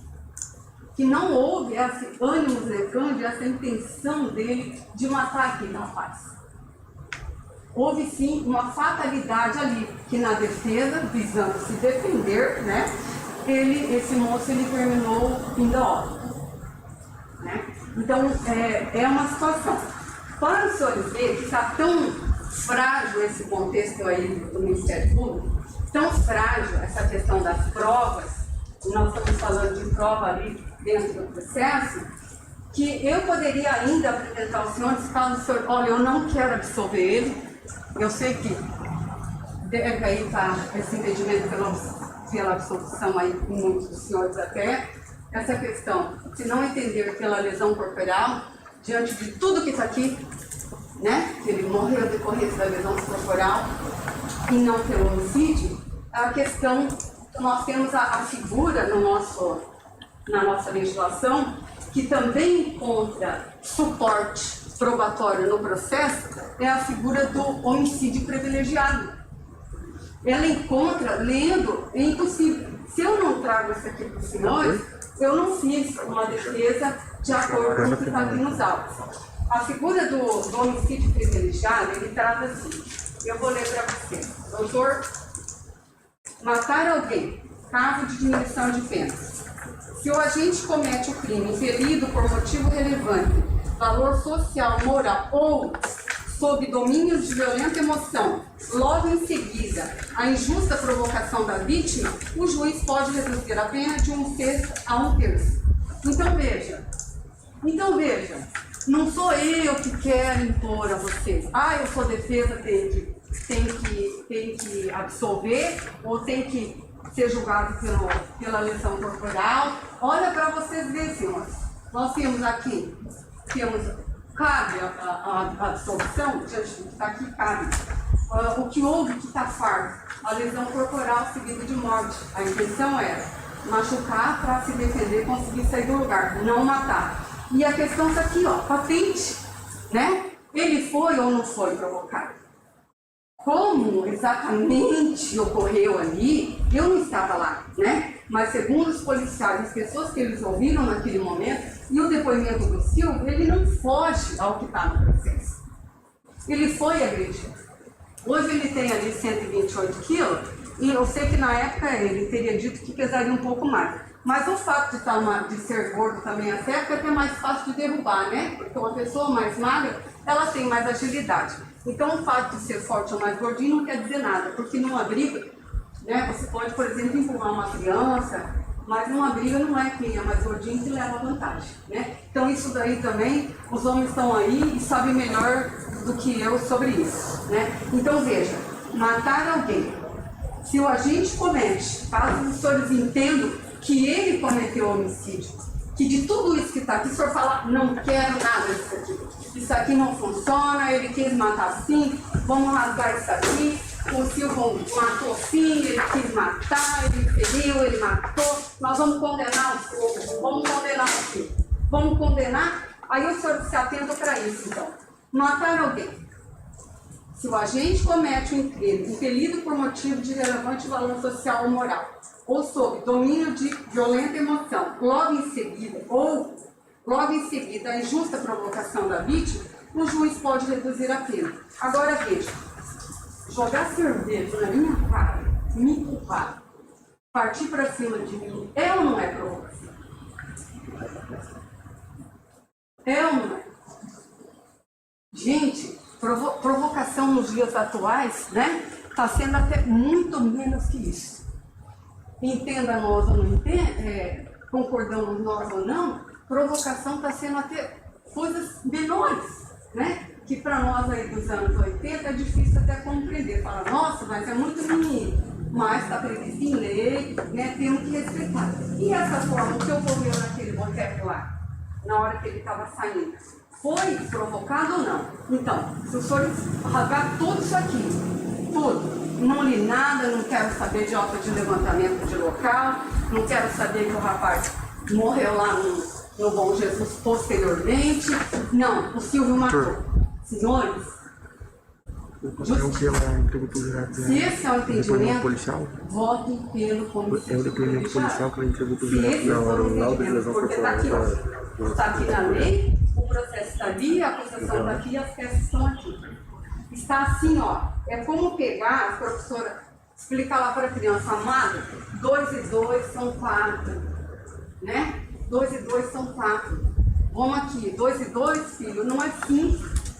É isso que está apresentando aqui no processo, né? Então, assim, ele cabe perfeitamente, caso os senhores entendam que houve um homicídio, o que é forçoso. Mas a gente está aqui para apresentar o que tem no processo. Essa máscara está me incomodando porque eu perdi peso, né? Então, se é isso que vocês né, estão aqui, se é essa opinião, esse parecer que os senhores têm aí dentro dos senhores, né? Então, por favor, né? Justiça, porque ocorreu tudo, menos a vontade, o ânimo daquele rapaz de acabar com a vida daquele moço. E uma vida, se for condenado, vai pegar só 6 anos na tornozeleira a hora, o doutor Matheus até no regime aberto ele põe tornozeleira, sabe? Então, assim, não é qualquer coisa, uma condenação por si só, ela arrebenta com uma pessoa, né? Matar alguém, para quem se arrepende, ele traz uma culpa, né? Ele traz uma culpa. Veja, aí tem uma condenação dele, né? Ele fala aí, o motor por contrabando. Isso tudo não é legal, né? Não está de acordo com a conduta que a lei, que a sociedade espera de nós, lógico. Mas isso não poderá interferir, na opinião dos senhores, para julgá-lo pelo homicídio. Ele já tem duas condenação por contrabando ali, ele tem que responder por isso aqui. Não é assim. Até porque se aqui em Bahia a gente fosse todo mundo julgar ou ser condenado porque tem condenação por crime de contrabando, pouca gente vai saber, né? Então a gente tem que estar de acordo com as provas, né? Os senhores estão aqui para analisar se ele matou, se ele merece ser absolvido, se o que ele cometeu foi uma lesão corporal seguida de morte, ou se de tudo isso os senhores vão acompanhar o Ministério que houve o homicídio, então que aprecie, que julgue pelo homicídio privilegiado, porque ele foi provocado. E naquele momento ali, com um negócio, com o pau daquele na mão, se ele pôde lesionar, que levou a óbito, o contrário também poderia ter acontecido. Era eu ou eu, né? Então, é isso que está aqui. Em relação a cartas, né? A gente tem que ter todo o respeito, precisamos ter a família, as pessoas, né? É uma vida que vai, mas a família ali deles também juntaram cartas aí, olha, de esposa, de tradutora, de secretária da escola. Tá lá também nos autos. Tá, doutor? Não, doutor, não se ajuda. Tá tudo lá, né? Tá? Então, as cartinhas também tem aqui, ó. Da esposa, vamos descaracterizar, né? Porque a esposa vai ter que defender nós, né? Esperado. Tem aqui de uma moça, Tânia Guanin, tem aqui da secretária da escola de inglês dos filhos. Olha, eles juntaram aqui também cartinha lá, dizendo sobre a pessoa dele, sobre o pai, sobre, né? Então, eu não costumo entrar muito nessa, mais não está no processo, mas sobre aí a cartinha, ele também tem, pode avaliar. Aqui, inclusive, ó, por educadores aí. São cartas que mandaram daí tudo que vem, né? Lógico que o juiz mandou juntar. Tem as assinaturas, se quiser olhar aí, um passar para o outro, passando aí. Também tem a cartinha aí, dizendo aí da pessoa, né? Mas nós temos que focar, independente de qualquer coisa, nessas provas, né? Ele matou, ele quis matar, ele lesionou. Eu acho que isso, acho não, tenho convicção que isso está bem, sabe, está bem patente. Não estamos aqui diante de um processo complexo, né? De muitas testemunhas. Por quê? Porque tudo está aqui, ele encontra consonância com a lei. Merece ser absolvido? Merece. Foi homicídio? Não. A defesa, até nesse momento, não encontrou nenhuma prova que ocorreu, que ele quis matar. Foi uma lesão? Ele lesionou e o moço morreu? Lesão corporal, pedido de morte. Entende pelo homicídio privilegiado? É a lei que está de acordo com as provas. Quanto tempo tem? Por gentileza. Olha. Tem 50 minutos, doutora. Foram exatamente 40.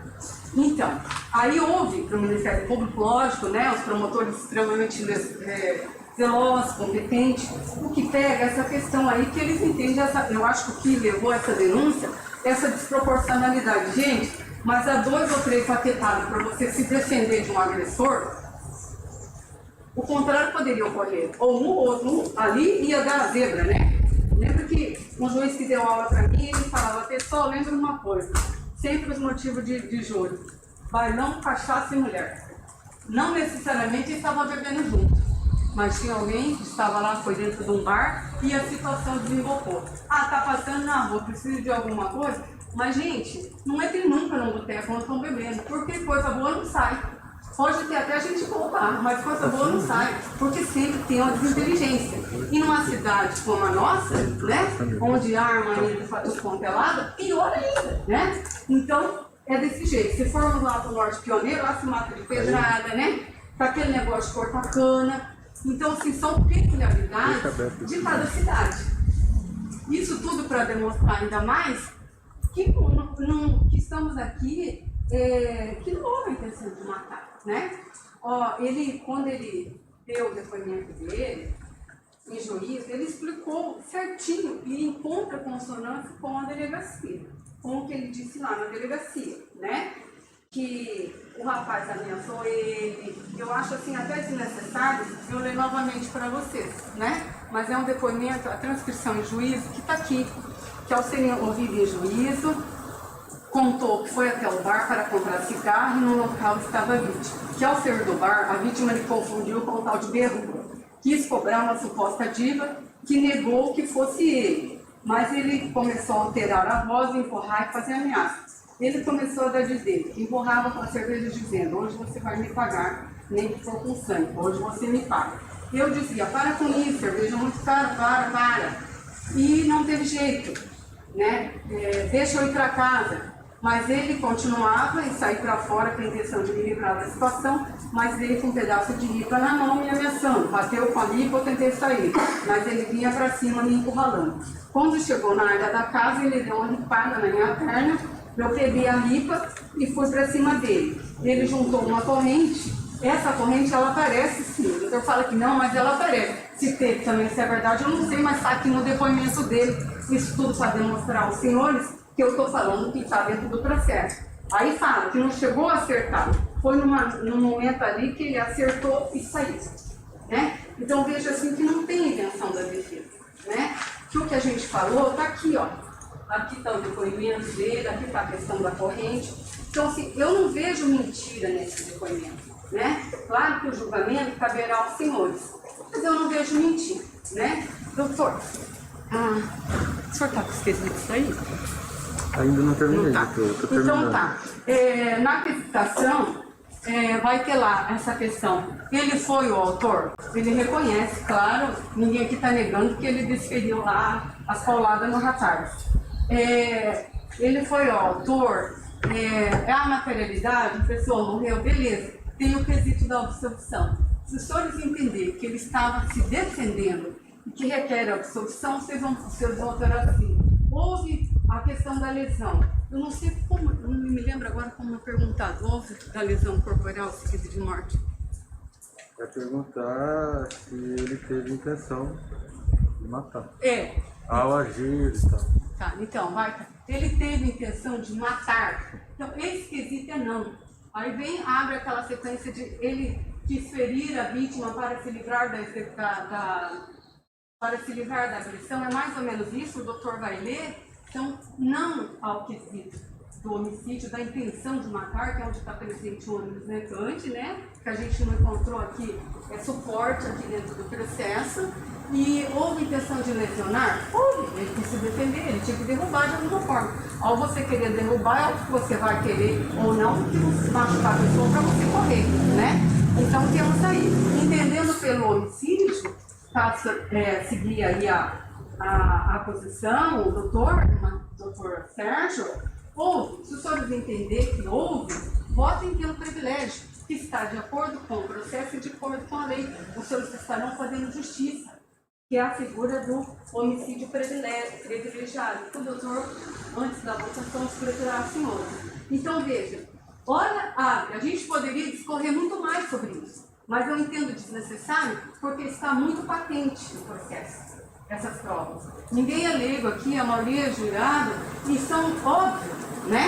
Então, veja, existem várias argumentações, que eu poderia discorrer mais. Eu não estou inovando, porque eu não atuei no processo.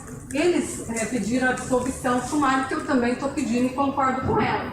Mas, como defensor em plenário, ao analisar as provas, eu estaria errado e agindo contra o nosso código e contra a minha índole de não apresentar essas teses defensivas aos senhores, demonstrando assim que não houve homicídio. Por fim, já terminando, porque é desnecessário maiores delongas, né? Para finalizar, trago aqui um pensamento, parafraseando o padre Fábio, em uma de suas lições filosóficas, de quem eu gosto muito, que ele traz assim: estamos em constante êxito, a vida passa e com ela também passamos. As travessias são constantes, por isso é tão importante que estejamos atentos aos movimentos e mudanças, para não incorrermos no erro de deixar a vida passar sem com ela se envolver. Assim eu finalizo minha fala e peço justiça aos senhores. Vote numa das teses da defesa. Entendo que não houve homicídio, a intenção de matar. Obrigada. Encerrada, então, a fala da defesa.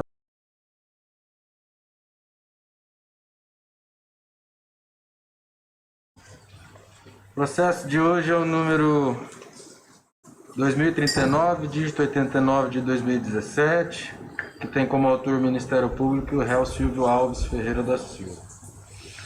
É uma ação penal de competência do Tribunal do Júri.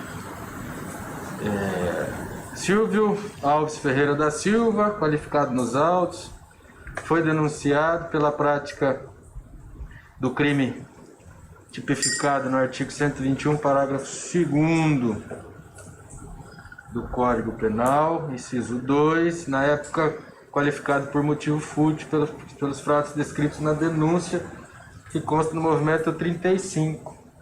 Denúncia essa que foi recebida em junho de 2017, o réu foi pronunciado e na oportunidade da pronúncia foi afastada a qualificadora, sendo então mantida apenas a acusação da prática do homicídio simples, artigo 121 caput do Código Penal. No movimento 202.1 consta o acórdão proferido nos autos de recurso sentido estrito, que por unanimidade de votos mantiveram a pronúncia anteriormente proferida pelo juízo, sendo que essa decisão precluiu para ambas partes. O relatório do processo está no movimento 224.2 e o processo estava devidamente em ordem e preparado e designado no dia de hoje para o julgamento pelo egrégio tribunal do júri dessa comarca de Guaíra, que então, formado e composto conselho de sentença, respondeu aos quesitos constantes dos autos e assim decidiu, por maioria de votos, pela existência de materialidade do crime, por maioria de votos, por imputar ao réu a autoria do crime, por maioria de votos, por rejeitar o pedido de desclassificação de homicídio para o de lesão corporal seguida de morte, e por maioria de votos, por rejeitar a absolvição do réu, e por fim, também por maioria, rejeitar o privilégio suplicado pela defesa do plenário. Assim, o Conselho de Sentença entendeu que o réu deve ser condenado pela prática de homicídio simples, e por esse motivo, portanto, eu julgo procedente a pretensão punitiva estatal para fim de condenar o réu Silvio Alves Ferreira da Silva como incurso nas sanções do artigo 121 caput do Código Penal e também ao pagamento das custas e das despesas do processo. Dosimetria da pena. Eu esclareço aqui mais uma vez que, apesar de entendimentos diversos em sentidos opostos, que inclusive adota o percentual de aumento de 1/8 para cada circunstância judicial negativa, eis que são 8 as previstas no artigo 59 do Código Penal, fração essa que tem que ser aplicada sob a diferença da pena mínima e máxima, abstratamente combinados ao delito, eu me curvo ao entendimento do Superior Tribunal de Justiça de que a ponderação das circunstâncias judiciais não é uma mera operação matemática e que se atribuir pesos absolutos a cada uma delas, mas sim um exercício de discricionariedade vinculada, devendo o direito pautar-se pelo princípio da proporcionalidade e também pelo elementar senso de justiça. Ainda eu esclareço que o STJ tem entendimento consolidado de que apenas na ausência de um motivo especial, a exasperação da pena base tem que ser feita na proporção de 1/6, partindo do mínimo para cada circunstância judicial negativa. Não é por outro motivo que assente aí nos anais da jurisprudência da mesma corte a possibilidade de a fração de aumento ser superior a 1/6, desde que fundamentada. Ainda destaco que, atento ao critério Nelson Hungria, ou trifásico que norteia a dosimetria, com espécie no artigo 68 do Código Penal, a reprimenda a ser aplicada ao réu deve partir do mínimo de 6 anos de reclusão, em razão do reconhecimento da prática do homicídio simples pelo Conselho de Sentença. Artigo 121 caput do Código Penal. Feitas essas considerações, passo a dosar a pena do condenado, atendendo aí as diretrizes do artigo 59, que é estritamente necessário para atender às finalidades da pena criminal, tais como seu caráter repressivo, preventivo e ainda de forma suficiente para assegurar a ressocialização. Registre então que a culpabilidade do réu, compreendida como grau de reprovabilidade da sua conduta, não pode ser considerado normal, na medida em que o crime foi praticado com o emprego de um bastão de madeira, vocês viram aí, com aproximadamente 88 centímetros de comprimento e medindo 1,2 kg, sendo desferido diversos golpes, todos contra a região do crânio da vítima. A propósito, eu aponto aqui na minha sentença as fotos ali do tanto de sangue que foi derramado na ocasião. E eu cito também aqui as diversas lesões aí constatadas no laudo de necropsia. Por outro lado, o réu não tem maus antecedentes. E, na verdade, ele é tecnicamente primário, porque ele tem condenação apenas por fato posterior. Lembrando que o direito penal deve ser aplicado com relação aos antecedentes e a reincidência do réu, ela deve ser observada na data do fato e não do julgamento. Portanto, ele praticou novos crimes após esses fatos, que não são possíveis, inclusive para configurar reincidência ou maus antecedentes. O motivo foi afastado quando da prolação da sentença de pronúncio, que seria o motivo fútil, né? Não há elementos para sopesar a conduta, associar a personalidade do réu, circunstâncias também do estuário do corriqueiro, consequência também não teve nada de produção de prova a respeito, e também não consigo aí sopesar o comportamento da vítima, porque foi afastado pelo Conselho de Sentença o privilégio que foi suplicado pela defesa no plenário. Por esses motivos, presente apenas uma circunstância negativa, aumenta a pena base em 1/6, que fica em 7 anos de reclusão. Na fase intermediária não tem agravante. Tem, porém, a atenuante da confissão espontânea. É o entendimento que esse magistrado pessoalmente não concorda muito, mas que vem sendo pacífico, e a gente, portanto, acaba por aplicar. A confissão acerca dos golpes, né, inclusive esse assunto foi tratado até pela acusação aqui em plenário, de que ele teria mesmo desferido os golpes e que ele teria confessado e que teria desferido os golpes. Por tal motivo, a atenuante da confissão tem que ser aplicada, mesmo que na hipótese ela tenha sido qualificada, como que ocorreu aqui, que o Léo alegou que desferiu esses golpes em legítima defesa. Legítima defesa essa que foi afastada pelo Conselho de Sentença. Eu averbo aqui, então, a minha insurreição, mas aplico o precedente do STJ, que é pacífico na Corte. Inclusive por força do enunciado sumular número 545, que fala: quando a confissão for utilizada para a formação do convencimento do julgador, o réu tem direito ao atenuante.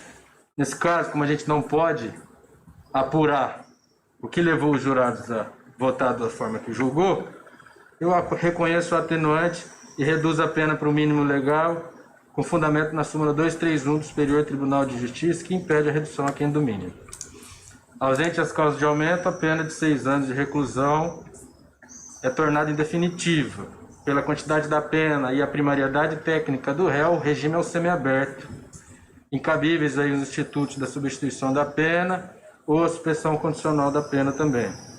O tempo de prisão provisória do réu, de 148 dias, não modifica o regime inicial do cumprimento da pena, porque inclusive já foi objeto de julgamento aí pelo Tribunal de Justiça do Paraná no incidente de inconstitucionalidade que a detração, por ser matéria afeta ao juízo de execução, somente pode ser utilizado para fim de progressão de regime e não repercute em absoluto aí no regime inicial de cumprimento de pena. Deixa de fixar a indenização civil, uma vez que, apesar de ter sido formulado na inicial, o pedido não foi reiterado durante o curso do processo. Nada obsta, todavia, que seja postulado no âmbito civil. A prisão do réu, por brevidade aqui, esclareço que, após o pacote anticrime, eu passei a entender que é uma jurisprudência que tem se firmando e que não se cabe mais prisão preventiva de ofício. Não houve requerimento, portanto, nesse sentido. E o réu está solto por esse processo desde junho de 2017, desde novembro de 2017, mediante liberdade provisória, mediante cumprimento das medidas. Não vejo, portanto, agora a necessidade de determinar seu recolhimento ao cárcere. Determina a destruição da arma do crime após o trânsito julgado. Condena o Estado do Paraná ao pagamento de honorários em favor da doutora Rosimara. Demais providências de alimentação, inclusive dos autos de execução de pena, que está tramitando lá na Vara Federal, que ele cumpre a pena com essa solução definitiva do processo após o trânsito em julgado. Decisão que é publicada hoje nesse plenário do júri, às 13h56. Queria aqui registrar